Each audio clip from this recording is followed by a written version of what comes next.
Bonjour à tous. Grosse inquiétude dans les médias. Les jeunes Français de 18-30 ans, nous dit-on, semblent être, je cite les médias, particulièrement conventionnels. Alors c'est une accusation très grave aujourd'hui, selon la mentalité à la mode. Et pourquoi accuse-t-on les jeunes d'être conventionnels ? Parce que, selon une enquête OpinionWay à l'occasion de la Saint-Valentin, 80% des 18-30 ans aspirent à une vie de couple stable. Une vie de couple stable. L'an dernier, ils étaient 70% déjà. La tendance est donc très forte et elle est à la hausse.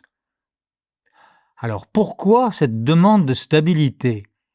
Par peur du monde actuel, de l'insécurité croissante, des bruits de guerre, des menaces environnementales ? Non, les jeunes disent tout simplement que former un couple stable est leur idéal de vie. Alors là, c'est grave aux yeux des médias. La jeune génération semble ainsi rejeter la société produite par 50 ans de campagne acharnée en faveur de l'instabilité dans tous les domaines, économiques, professionnels, sociologiques et même sentimental. Du film de 1991, Génial, mes parents divorcent, oui c'était le titre, aux offensives pédagogiques en faveur de choix sexuels vagabonds, jusqu'à la pression collective en faveur carrément du changement de sexe, du changement de genre, tout a été fait pour persuader les jeunes que la stabilité était un danger. Alors apparemment, on n'a pas réussi à les convaincre, car la génération née après l'an 2000 ne pense pas comme ça.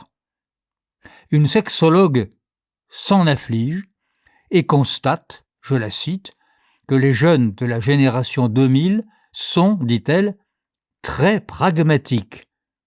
C'est-à-dire qu'ils voient autour d'eux, et souvent chez leurs propres parents, le résultat du culte de l'instable.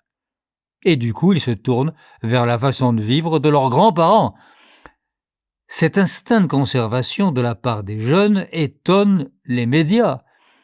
Et il est encore plus marqué chez les 18-24 ans, 87%, que chez les 25-30 ans, 74%.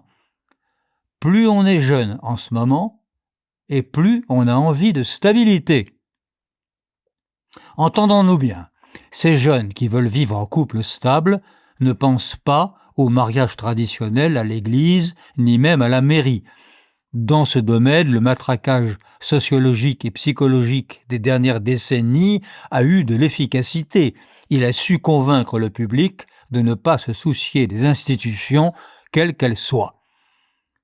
Mais ce qui se passe est justement d'autant plus significatif. Si les jeunes rêvent d'une vie stable en couple, et si ce n'est pas pour faire plaisir à monsieur le maire et monsieur le curé, alors c'est que la vie stable en couple correspond à la nature profonde de l'homme et de la femme. Ce n'est pas culturel, c'est anthropologique. Pendant 50 ans, on s'est acharné à déconstruire, comme on dit, des modèles culturels. Mais voilà que cette déconstruction bute sur le soubassement anthropologique de toutes les cultures. L'utopie ultra-individualiste en action depuis 50 ans ne réussira pas à changer la nature humaine.